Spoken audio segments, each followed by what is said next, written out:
You're listening to Worth Electronics What's Up radio podcast, where each week we are seeing what's up in the world of electronics and PCB design. We'll be checking in with leading industry experts and Worth Electronic technical specialists. We're going to shine a light on interesting topics such as energy harvesting, wireless power transfer, EMI issues, and so much more. Tune in to get technical design tips and applications during your commute, at your desk, or wherever you might be with Worth Electronics What's Up podcast. Today's podcast once again comes directly from a recent webinar presented by Worth Electronics' own Frank Fraber. Frank is a Worth Electronic application engineer, and in our latest presentation, he discusses the mechanical and electrical properties of low insertion force, or LIF connectors, zero insertion force, or ZIF connectors, and the flat flexible cable, known as FFC. We'll start by defining the characteristics and the differences of each connector, and then we'll explain how you can select a suitable component for your application. We'll also give examples of how the FFC cable can fit into an application, and based on impedance measurements, consider the losses at different frequency in single mode and differential mode. So sit back, relax, and enjoy today's Worth Electronic What's Up podcast presentation, an in-depth look at the mechanical and electrical properties of ZIF, LIF, and FFC. The agenda is divided into a mechanical and an electrical part. The mechanical part is definitions, what is behind the different terms, and product overview, overview of the pitch and properties of ZIF and LIF connectors, the different contact style, what contact options are there, different locking types, what types of locking are there and how do they differ. FFC, it's an overview and properties of FFC cables. Are there also other options beyond the standard? After this, we are talking about the electrical part. It's about impedance, display of the impedance behavior in the overall system, taking into account different grid dimensions and cable lengths. Basically, we have two different types of connectors in this range. These are ZIF, or zero insertion force connectors, and LIF, low insertion force or minimum force connectors. ZIF connectors always have an actuator. With the actuator, it is possible to lock and release the cable in the connector. With a LIF connector, on the other hand, the cable is held in place by the spring force of the contacts and can therefore be inserted and removed from the connector with a minimum force. The FFC is a flat flexible cable. We have this in different versions, more on that later. FPC is a printed circuit board with a flexible connection element. This can be inserted directly into the connector. All of our connectors from this area are only available as SMD variants. The orientation of the connector is either horizontal or vertical. And in addition to the standard types, we also offer low profile types, but only with our ZIF connectors, not with the LIF types.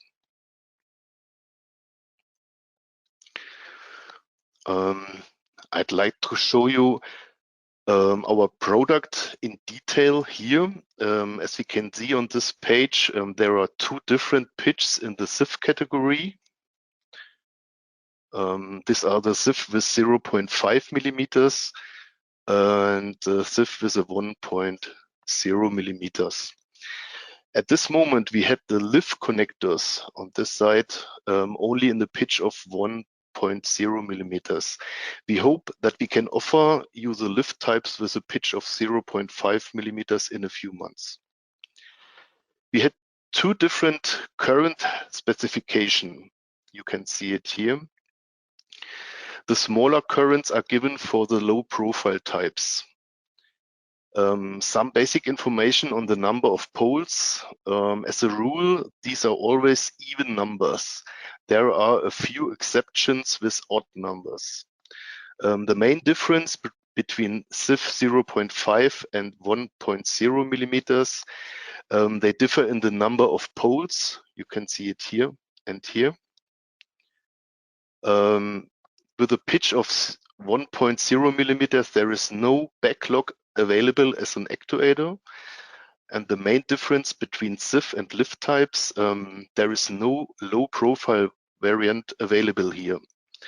So you can see a low profile here at the ZIF connector and here, but not on the LIF connector.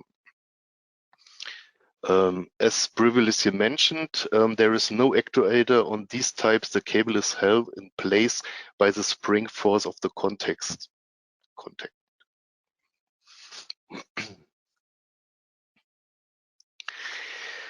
Here we see our available contact styles. We associate these with the various locking types, but more about this on the next slide. Let me explain how the contact works. The top contact, you can here see it on the left side, is only available with a slider as an actuator. This is the slider and these are the contacts. The explanation of the different actuators follows on the next slide. Here we want to devote ourselves to the type of contacts. The dual contact is only available with the backlog variant. You can see it on the right side. Because a contact cannot take place where the actuator is due to the mechanical structure. More on that later. To the difference between top, bottom, or dual contact. With the top and bottom, the contacts are only on one side. Here are the contacts, and on the other side is the actuator. And here, the bottom contact, the actuator is on the other side. With a dual contact, the contacts are on both sides. You can see it here. Therefore, it doesn't matter which type of cable it is used, type 1 or type 2. The dual contact variant is therefore only available as a horizontal system. Finally, the locking system is also a hinge type. Now, as promised, to the different types of locking. On the left, we can see a cut through a bottom contact connector here. We can see that the contact teeth here are on the opposite side of the latch, this one. In this case, a slider. The slider is valved. You can see it here. This enables us to route the cable at right angles when pressing it and at the same time make contact on the pronounced part of the slider here. The cable is thus pressed more and more strongly against the contact teeth when locking on this. In the picture in the middle, we can see how the slider is guided.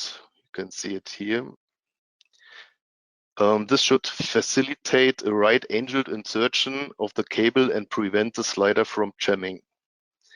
In the picture on the right side, we can see same locking system in the top contact version. These are the top contacts.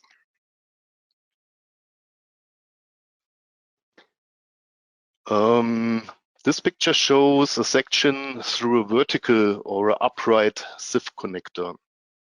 Vertical connectors are only available with a slider as an actuator. You can see the slider here. Now you might be wondering if this is a top or a bottom contact. This definition does not exist for the vertical types. But how to determine on which side my cable contacts? With this type of connector, the contact is always on the opposite side of the slider. This is the slider and the contacts are on the opposite side.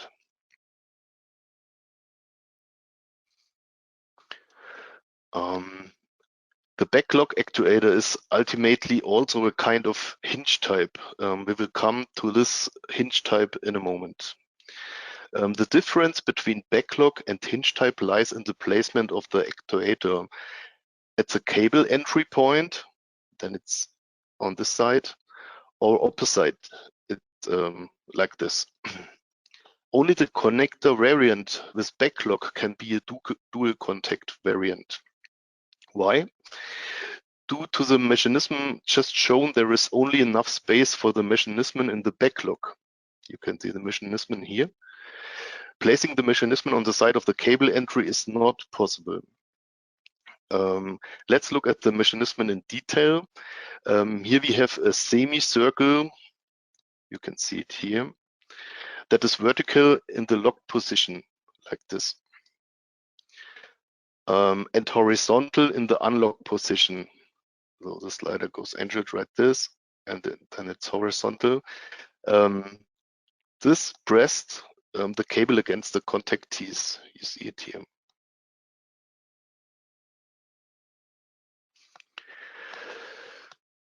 On this slide is our hinge type. The hinge type is always a bottom contact. You can see the contact teeth here. Let me briefly explain why this is so. The contact with the contact teeth is designed as a kind of spring contact. This is a spring contact. In the illustration, the connector is locked. The contact spring presses the cable onto the teeth here. The plastic clip is vertical. You can see it here. If you move the actuator upwards in a 90-degree movement like this, the contact spring is relieved and the cable can be removed. The plastic bracket then is horizontal. This is the plastic bracket and then it's horizontal like this. Due to this structure, a hinge type can only be available as a bottom contact. Otherwise, the actuator would have to be released downwards or towards the PCB. This is not possible. With this slide, we want to point out the difference in layout. The layout is almost the same for the locking style slider, top or bottom, as well as for dual contact. These types can therefore be interchanged easily. The hinge type is a special feature here. The layout is not 100% compatible. We see our hinge type shown in green, here, here, and here. Our other types in red. You can see it here and here. The pads of the contact pins are almost the same. You can see it in the top. But there are differences in the pads for fastening or holding the connector, as shown before. This affects both the 0.5 millimeter grid and the 1.0 millimeter grid. Please pay attention to this when selecting the connector.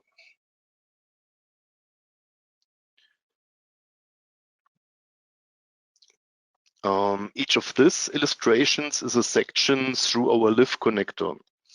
As mentioned at the beginning, there is no actuator here, but the cable is held by the spring force of the contact. You can see it here.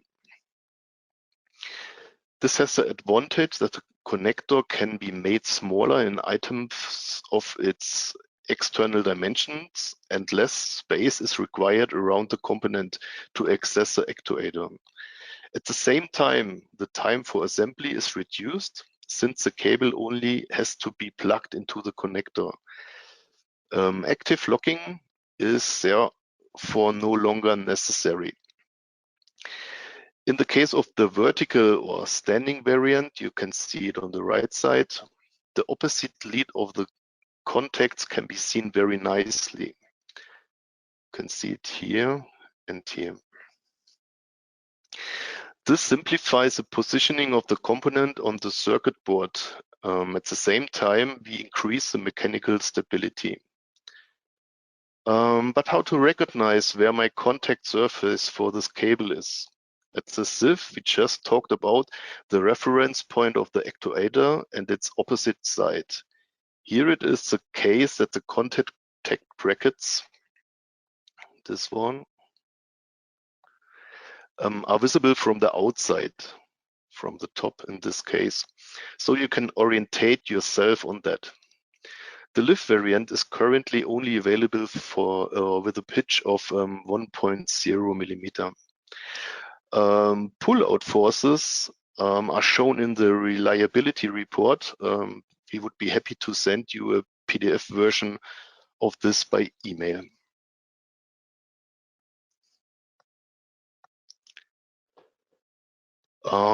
This is an overview of our FFC types. Let me explain how such a cable is made. The central point are the copper tracks. You can see it here, which are applied to a foil. These are joined to the insulation here. The contact surface and the support tape with a hot melt adhesive. This process takes place with a temperature and pressure. You can see it here. So the so-called support tape is always on the opposite side of the contact surface. At FPC, this support tape is also called stiffener. This serves to ensure mechanical stability, and this enables the cable flexible circuit board to be inserted more easily into the connector. The difference between type 1 and type 2, this is type 1, and this shows you type 2, are that type 1 has the contacts on the same side, and type 2 has them on the opposite side. Here it's on the same side, and here it's on the opposite side.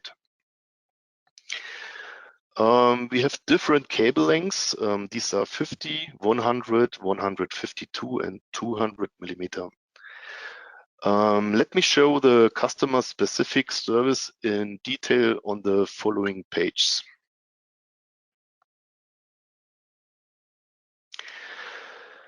So how can we now integrate the cable into the application?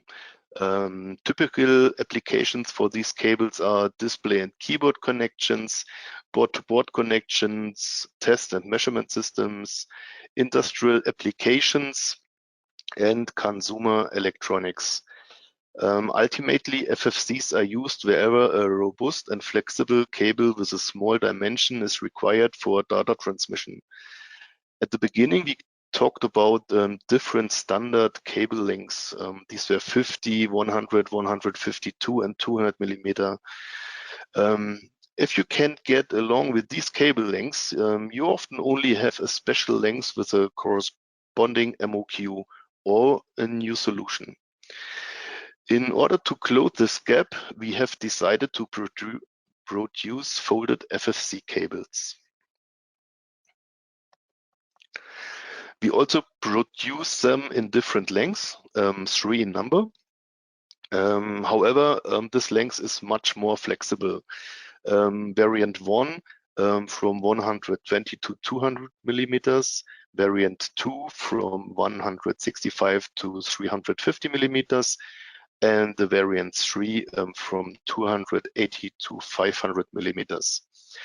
The folded FFC are also available as type 1, so the same side contacts, and type 2 opposite side contacts.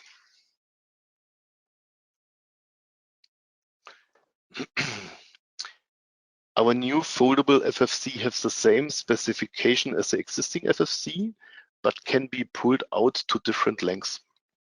Here we see an overview of the available versions. The version on the right, this one, our longest variant, has 2 series of folds. You can see it here and here. This is only for the mechanical stability of the cable. Another highlight is that the different lengths overlap. There should be, so you can see it here, it goes from until 200 millimeters, and this one begins at 165 millimeters and so on. So there should really be the right cable for every application. The folds are made in an automatic process in a machine.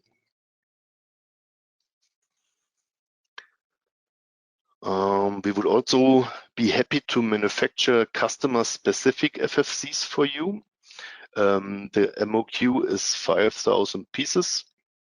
The requirements here can be very different. There are new polarities, there are different lengths, folded cables, you can see it on the left, gold-plated FFCs, and shielded cables. Please speak to our sales staff about this. They will be happy to help you further.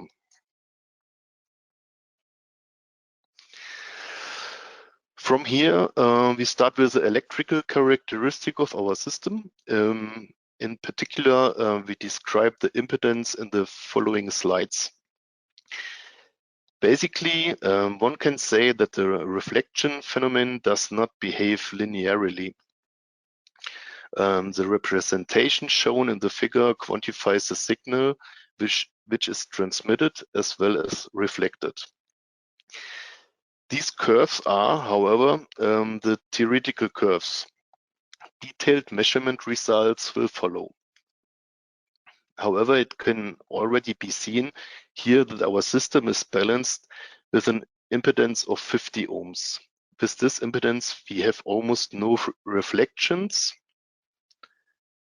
You can see it here. And a signal of almost 100%.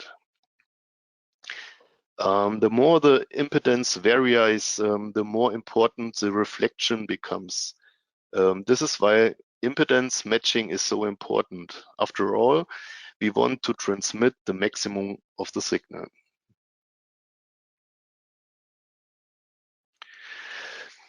Based on the theoretical values just displayed, we have produced various test setups in the laboratory as shown above.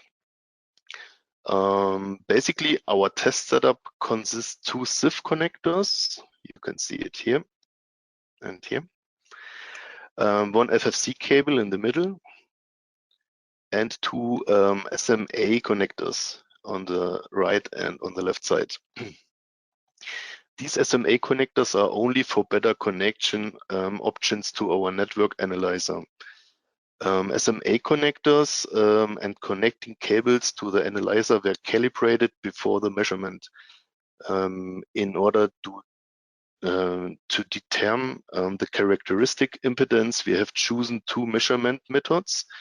It's on the left side the unbalanced measurement or the single mode. Here you can see one ground connection and one signal connection. And on the right side, the balanced measurement or the differential mode, this one signal and two ground connections. In this way, behavior can be achieved that becomes close to coaxial transmission on this side.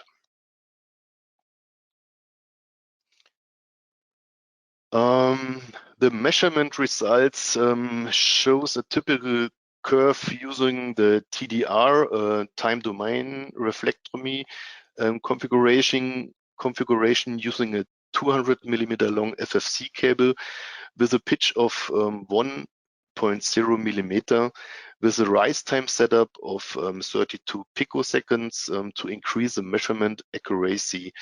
The equivalent frequency here would be 6.88 gigahertz.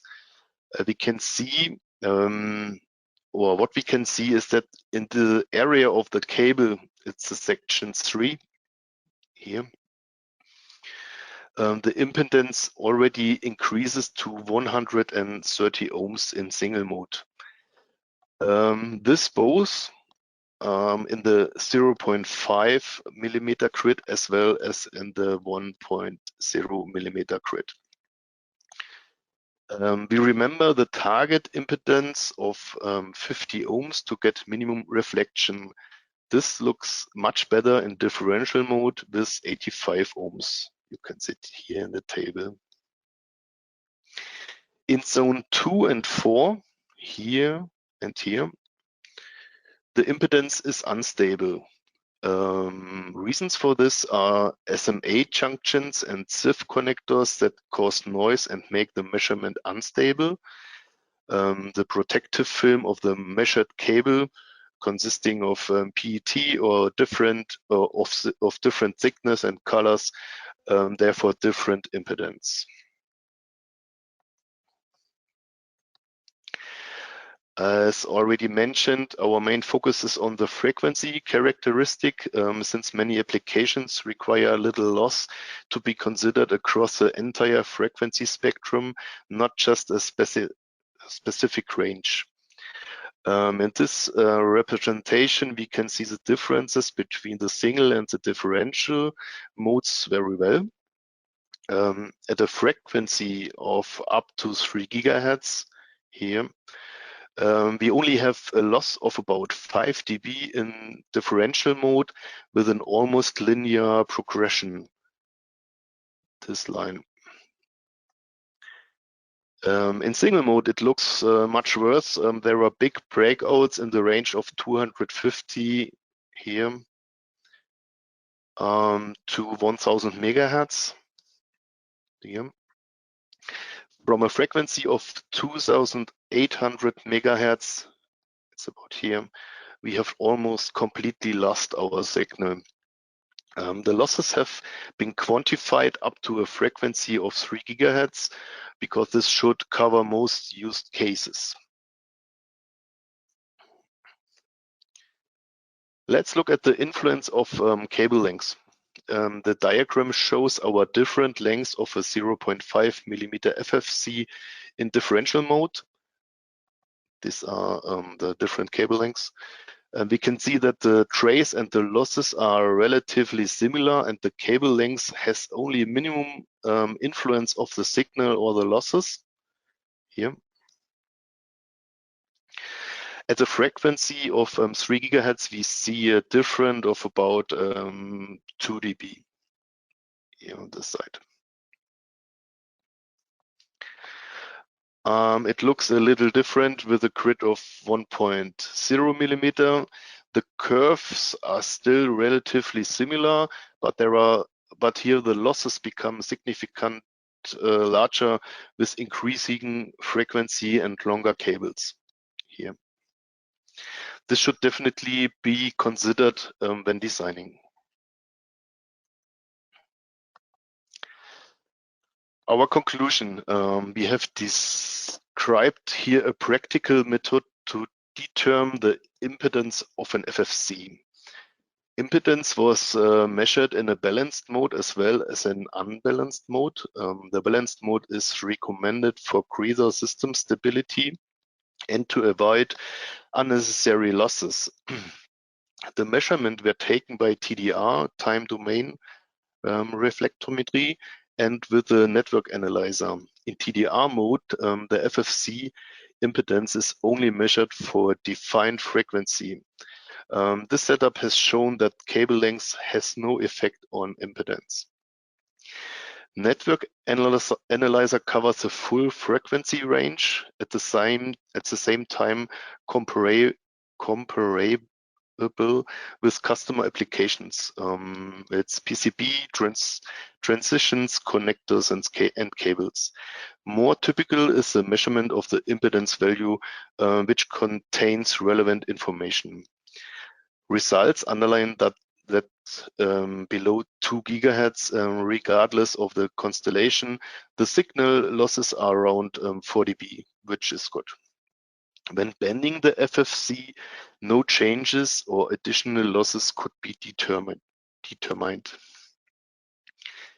In our trilogy of connectors, we have devoted a whole chapter to the subject of impedance at FFC. Please use this opportunity for more detailed information on this topic. This podcast was taken from a Worth Electronic webinar. To view the materials and replay the webinar on demand, visit our website at www.we-online.com/webinars or click the link attached in this podcast. You can learn more about our connectors division and find our complete connectors portfolio by visiting Worth Electronic online. Look for this episode in our profile or click the link available in the podcast. You're listening to Worth Electronics What's Up radio podcast, and each week we are seeing what's up in the world of electronics and PCB design. We'll be checking in with leading industry experts and Worth Electronic technical specialists who will shine a light on our topics like energy harvesting, wireless power transfer, EMI issues, and so much more. Tune in to get technical design tips and applications during your commute, at your desk, or wherever you might be with Worth Electronics What's Up podcast.